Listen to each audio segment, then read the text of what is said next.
سوال پیدا ہوتا ہے میلاد کس کو منانا چاہیے؟ میلاد اس بہن کو منانا چاہیے، اس بیٹی کو میلاد منانا چاہیے جس کو نبی پاک صلی اللہ تعالیٰ علیہ وسلم کی ولادت مبارک سے پہلے زندہ درگور کر دیا جاتا تھا۔ نبی پاک صلی اللہ تعالیٰ علیہ وسلم کی ولادت جب ہوئی تو پھر حضور علیہ السلام نے ان بیٹیوں کو بھی عزت دی جن بیٹیوں کو زندہ درگور کر دیا جاتا تھا۔ حاتم طائی کی بیٹی جب حضور علیہ السلام کی بارگاہ میں آئی تو اس کے سر پر دوپٹہ نہیں تھا، توجہ رکھیے گا، حضور کی بارگاہ میں آئی سر پہ دوپٹہ نہیں ہے، وہ میری مائیں بہنیں بھی ذرا توجہ سے سن لیں، ان کے سر پہ دوپٹہ نہیں ہے، کافر کی بیٹی ہے، حضور کی بارگاہ میں آئی۔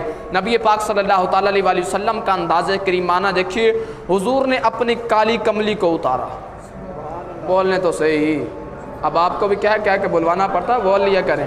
حضور علیہ السلام نے اپنی کالی کملی کو اتارا، فرمایا صحابہ اس بیٹی کے سر پہ چادر تو دو نا، اس بیٹی کے سر پہ چادر تو دو نا۔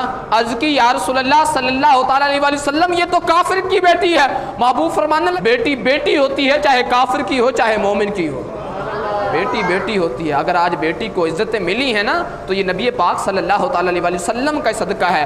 آج جو بیٹی بغیر دوپٹے کے اپنے گھر میں پھرتی ہے یا بغیر دوپٹے کے گلیوں میں جاتی ہے تو اس بیٹی کو پھر سوچنا چاہیے کہ مجھے تو زندہ درگور کر دیا جاتا تھا، آج میں کس کی سیرت پہ عمل کر رہی ہوں؟ کیا سیدہ فاطمہ کی سیرت پہ عمل کر رہی ہوں یا یہود و نصارہ کے اقوال پہ عمل کر رہی ہوں؟ میلاد اس ماں کو منانا چاہیے کہ جب بیٹا ماں کے گلے میں رسی ڈال کے بازاروں میں لے جایا کرتا تھا اور اس کو وہاں جا کے بیچ دیا کرتا تھا، نبی پاک صلی اللہ تعالیٰ علیہ وسلم نے فرمایا اب ماؤں کو بیچا نہیں جائے گا، فرمایا جنت 7 آسمانوں کے اوپر ہے، لیکن حضور نے جنت کھینچ کے ماں کے قدموں میں رکھ دی، فرمایا اب اس کی خدمت کرو اللہ تمہیں جنت عطا فرمائے گا۔ اس ماں کو کیا میلاد نہیں منانا چاہیے جسے اگر عزت ملی ہے تو رسول اللہ صلی اللہ تعالیٰ علیہ وسلم کے صدقے سے ملی ہے؟ کیا اس غریب کو میلاد نہیں منانا چاہیے کہ جس غریب کو جانوروں کی طرح منڈیوں میں بیچا جاتا تھا، ان کی بولیاں لگتی تھی اس غریبوں کی، لیکن نبی پاک صلی اللہ تعالیٰ علیہ وسلم نے حضرت بلال رضی اللہ تعالیٰ عنہ کو سینے سے لگایا اور فرمایا اب غریبوں کو یہ نہ سمجھنا ان کا کوئی سہارا نہیں بلکہ اب محمد مصطفیٰ ان کا سہارا ہے، اب غریبوں کو کوئی عام نہ سمجھنا۔ حضور علیہ السلام نے فرمایا امیر لوگ اس کو پینڈنگ میں رکھ دیا، ویٹ لسٹ میں رکھ دیا، فرمایا اب جو امیر ہیں یہ 500 سال بعد جنت میں جائیں گے، اور فرمایا جب محمد مصطفیٰ جنت میں جائیں گے حضور نے فرمایا میرے آگے بھی غریب ہوں گے، میرے پیچھے بھی غریب ہوں گے، فرمایا میرے دائیں بھی غریب ہوں گے، میرے بائیں بھی غریب ہوں گے، میری چاروں طرف غریب ہی غریب ہوں گے، اور حضور فرمانے لگے غریبوں کے لیے جنت کے دروازے 500 سال پہلے کھلوا دوں گا، غریب پہلے جنت میں جائیں گے۔ اگر غریبوں کو کیا پھر وہ غریب حضور علیہ السلام کا میلاد نہ منائے؟ اگر غریب کو عزت ملی ہے تو وہ اس وجہ سے ملی ہے رسول اللہ صلی اللہ تعالیٰ علیہ وسلم کا کرم جو ہوا ہے۔ کیا اس بہن کو جو طلاق یافتہ ہو کے واپس اپنے گھر لوٹی ہے، کچھ معاملات کی وجہ سے وہ اپنا گھر نہ بسا سکی، لیکن حضور علیہ السلام نے اس طلاق یافتہ بہن کو بھی عزت دی، فرمایا جس کی بیٹی طلاق یافتہ ہو کے واپس گھر پلٹ آئے، فرمایا اگر وہ باپ اس کی خدمت کرے، اس کی دیکھ بھال کرے، اس سے لڑے نہ جھگڑے نہ، حضور علیہ السلام فرماتے ہیں قیامت کے دن میں اس باپ کی سفارش کروں گا، اس باپ کی سفارش کروں گا جس کی بیٹی طلاق یافتہ، کیونکہ معاشرہ اس طلاق یافتہ بیٹی کو قبول نہیں کرتا، لیکن نبی پاک صلی اللہ تعالیٰ علیہ وسلم نے اس بیٹی کو وہ حضور نے عزت دی۔ مزدوری کرنے والے کو میلاد نہیں منانا چاہیے، نبی پاک صلی اللہ تعالیٰ علیہ وسلم نے ارشاد فرمایا جب مزدور مزدوری کرتا ہے، اس نے اتنی مزدوری کی کہ اس کے ہاتھوں پہ چھالے پڑ گئے، نبی پاک صلی اللہ تعالیٰ علیہ وسلم فرماتے پھر وہ کوئی عام شخص نہیں ہے، حضور فرماتے ہیں میں نے تو اسے اللہ کا دوست بنا دیا ہے، وہ اللہ کا دوست ہے جو حلال رزق کماتا ہے، مزدوری کرتا ہے، خود بھی حلال کھاتا ہے، اپنے گھر والوں کو بھی حلال کا لقمہ ان کے منہ میں ڈالتا ہے۔ تو ان لوگوں کو کیا میلاد نہیں منانا چاہیے؟ ہر دم میلاد منانا چاہیے۔ لوگوں کیا سال کے بعد ہی میلاد ہوتے ہیں؟ نہ، ان لوگوں پر جتنے نبی پاک صلی اللہ تعالیٰ علیہ وسلم کے احسانات ہیں ان کو تو ہر روز میلاد منانا چاہیے۔ کیا آپ نے قرآن نہیں پڑھا؟ اللہ تبارک و تعالیٰ جب قرآن پاک میں ارشاد فرماتا ہے تو فرمایا لقد من اللہ علی المؤمنین اذ بعث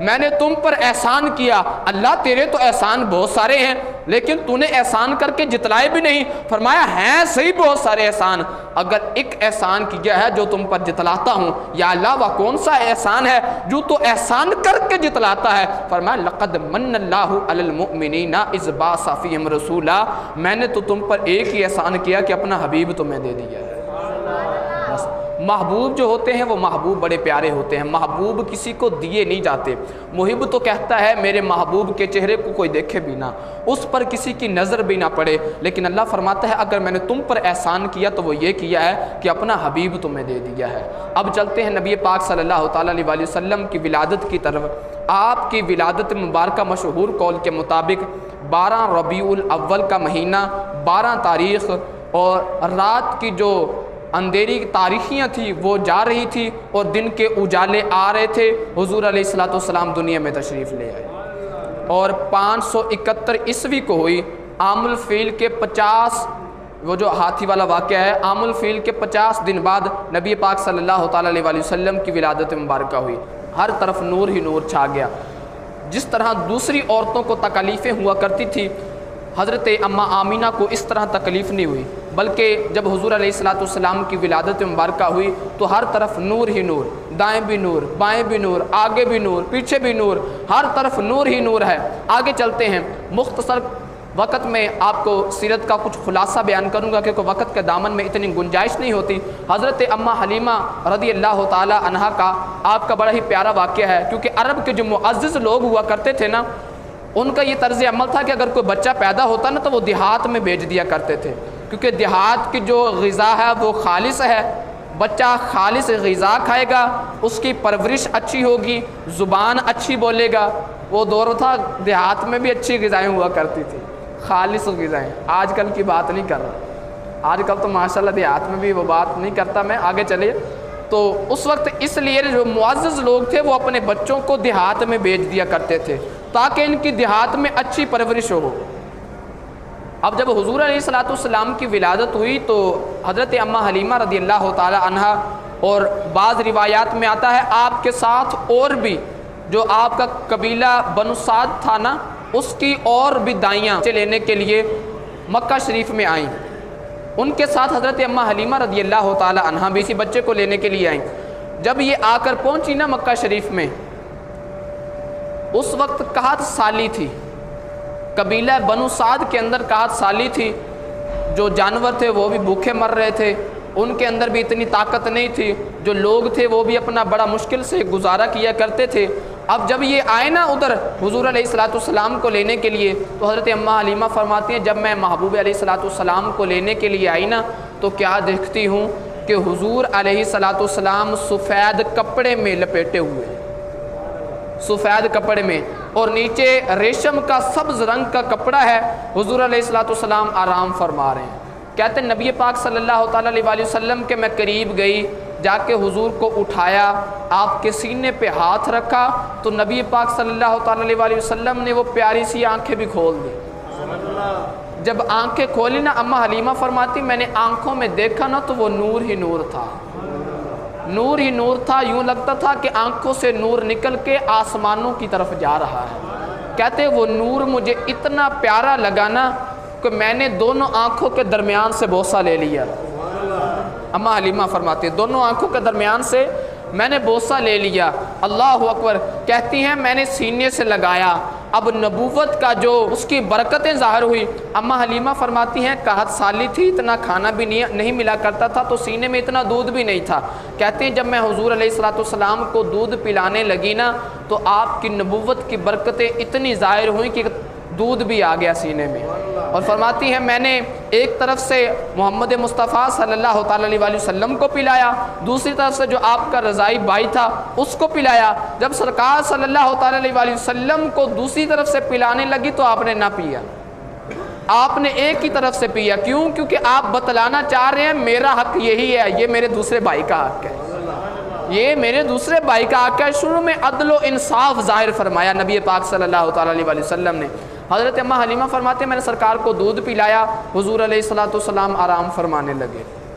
کہتے ہیں ہمارے دل بدلنے لگے، جو اونٹنی تھی نا وہ بڑی لاچار تھی اور بڑی مشکل سے چل کے آئی تھی.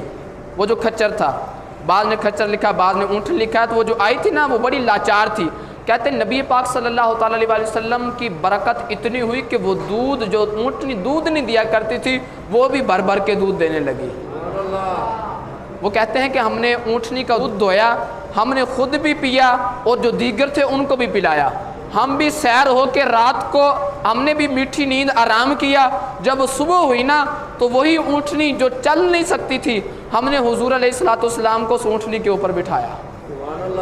کہتے ہیں کہ میں حضرت اماں حلیمہ فرماتے جب میں آئی تو سب سے پیچھے تھی، باقی دائیاں ساری آگے نکل گئی تھی تو میں پیچھے ہی تھی.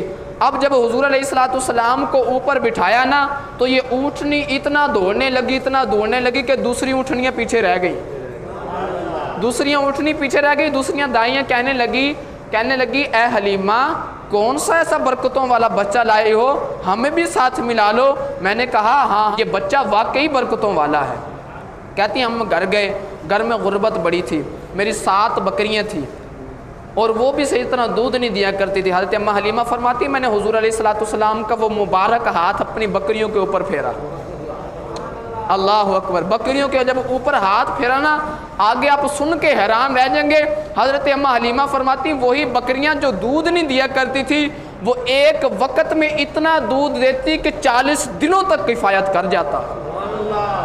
وہ بکریاں 40 دنوں تک وہ دودھ کی کفایت کر جاتا. اماں حلیمہ فرماتی ہیں وہی بکریاں جو میرے پاس 7 تھی نا، نبی پاک صلی اللہ تعالیٰ علیہ وسلم کی برکت اتنی ظاہر ہوئی کہ وہی بکریاں 700 ہو گئیں.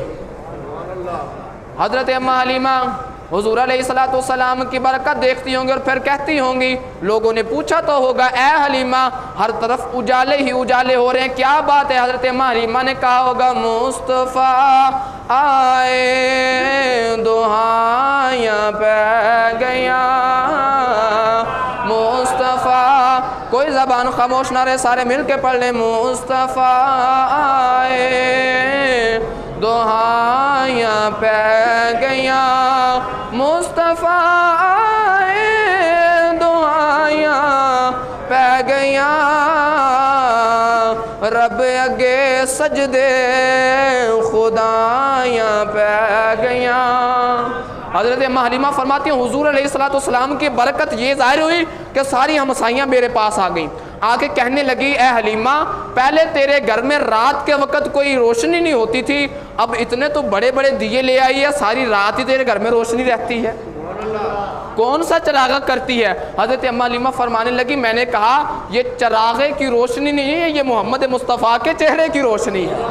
جو ہر طرف روشنیاں پھیلی ہوئی ہیں یہ حضور علیہ الصلوۃ والسلام کے مبارک چہرے کی روشنیاں ہیں، ہر طرف ہی روشنیاں تھی. وہ کہنے لگے کہ اے حلیمہ اس محبوب کی برکت ذرا ہمیں بھی لٹا دو نا، ہمیں بھی اس محبوب کی برکت لٹا دو. حضرت اماں حلیمہ فرماتی ہیں اس قبیلہ بنو سعد کے اندر کہا تھا، پورے قبیلے کے اندر کہا تھا. فرماتی ہیں میں نے ہمسائیوں کو کہا اچھا چلو پھر ایسے کرو اپنی اپنی بکریاں لے آؤ، جس تالاب میں سے میں اپنی بکریوں کو پانی پلاتی ہوں نا اس تالاب میں سے میں اپنے محبوب کے پاؤں مبارک دھوتی ہوں. اللہ اکبر. حضور علیہ الصلوۃ والسلام کو لیا اور اس مبارک تالاب میں سے حضور علیہ الصلوۃ والسلام کے مقدس پاؤں دھوئے اور پھر کہا اس قبیلے کی ساریاں بکریاں لے آؤ. حضرت اماں حلیمہ فرماتی ہیں اس قبیلے کی بکریاں آئیں، انہوں نے اس تالاب میں سے پانی پیا. کہتے ہیں نبی پاک صلی اللہ تعالیٰ علیہ وسلم کے مبارک قدموں کی دھون کی برکت یہ ہوئی کہ جو بکریاں پانی پی کے گئی تھی وہ بھی بچے جننے لگی، وہ بھی ساری حمل والی ہوئی اور اس طرح اس پورے قبیلے کا 61 سال دور ہو گیا، پورے اس قبیلے کی غربت ہی دور ہو گئی. اب وقت گزرتا گیا اور حضور علیہ الصلوۃ والسلام نا جو آپ کے دوسرے بھائی تھے یا بہنیں تھی رضائی، وہ بکریاں چرانے جایا کرتی تو نبی پاک صلی اللہ تعالیٰ علیہ وسلم بھی ساتھ چلے گئے. تو جو آپ کے رضائی بیٹے تھے نا وہ آ کے حضرت اماں حلیمہ کو کہنے لگے اماں جان میرا بھائی محمد مصطفیٰ کتنی شانوں والا ہے، کتنی شانوں والا ہے. انہوں نے کہا کیوں کیا ہوا؟ کہنے لگے کہ جب یہ جنگل میں آتا ہے نا جو جنگل خشک ہوتا ہے وہ سارا ہرا بھرا ہو جاتا ہے، اور فرماتے ہیں جب یہ دھوپ میں جاتا ہے نا تو بادل اوپر سایہ کرنے لگتا ہے. اللہ اکبر. اور فرماتے ہیں جنگل کے خطرناک درندے ہیں، خطرناک جن سے ہمیں ڈر لگتا ہے۔ حضور علیہ الصلوۃ والسلام جب جنگل میں جاتے ہیں تو سارے آ کے قدم چومنا شروع کر دیتے ہیں۔ تو پھر حضرت اماں حلیمہ نے بھی فرمایا ہوگا، فرماتے ہوں گی محمد ہمارے بڑی شان والے، مل کے پڑھیے محمد ہمارے بڑی شان والے، محمد ہمارے بڑی شان والے، سن جوڑے عرشاں تے چڑھ جانے والے، محمد ہمارے بڑی شان والے۔ کہا محمد مصطفیٰ تو بڑی ہی شانوں والے ہیں۔ وقت گزرتا گیا، 2 سال کے لیے لے کے آئی تھی حضرت مامنہ سے دودھ پلانے کے لیے، وہ 2 سال کی مدت بھی پوری ہو گئی، پتہ ہی نہیں چلا۔ اب واپس لے کے آئیں، واپس کرنے کے لیے نا حضرت اماں حلیمہ واپس لے کے نا جب حضور علیہ الصلوۃ والسلام کو، تو آ کے کہتی ہیں اے اماں آمنہ ایک احسان نہیں کر دیتی مجھ پہ؟ کہا وہ کون سا احسان؟ کہا 2 سال تو پورے ہو گئے ہیں، اب جب آپ محمد مصطفیٰ کو ادھر رکھ لیں گی نا تو میرا دل نہیں لگے گا۔ اللہ اکبر۔ پھر مجھے نا واپس جا کے یہ کہنا پڑے گا، بچھوڑے دے میں صدمے روز جلاں یا رسول اللہ، بچھوڑے دے میں صدمے روز جلاں یا رسول اللہ، کدی تے آ کہ دے جاؤ تسلیاں یا رسول اللہ۔ فرماتی ہے کہ اگر میں نے ادھر چھوڑ دیا تو میرا دل نہیں لگے گا۔ اس وقت مکہ شریف میں ایک اور مرض آ گیا، تو جس وجہ سے حضور علیہ الصلوۃ والسلام اماں حلیمہ کے پاس چلے گئے۔ پھر نبی پاک صلی اللہ تعالیٰ علیہ وسلم حضرت اماں حلیمہ کے پاس 4 سال رہے، 4 سال حضور علیہ الصلوۃ والسلام وہاں رہے، پھر اور برکتیں لٹائی۔ یہ تو میں نے ابھی صرف حضور علیہ الصلوۃ والسلام کا بچپن بیان کیا ہے، اور آگے جو آپ کا لڑکپن ہے، جوانی ہے، اس کے جو معجزات حضور علیہ الصلوۃ والسلام کی جو برکات ہیں، وہ یقین کریں جب میں سیرت مبارکہ پڑھ رہا تھا نا، میں کہتا ہوں دل ہی نہیں کرتا تھا یار سیرت کو چھوڑ دوں، دل کرتا تھا بس صبح سے بندہ بیٹھے اور پڑھتا ہی جائے، پڑھتا ہی جائے۔ اتنی پیاری پیاری نبی پاک صلی اللہ تعالیٰ علیہ وسلم کے خصائص، آپ کے جو طرز عمل ہے زندگی کا، وہ سارا کچھ بتایا گیا ہے۔ نبی پاک صلی اللہ تعالیٰ علیہ وسلم کی سیرت پر اللہ تبارک و تعالیٰ ہمیں عمل کرنے کی توفیق عطا فرمائے، آمین بجاہ النبی الکریم صلی اللہ تعالیٰ علیہ محمد۔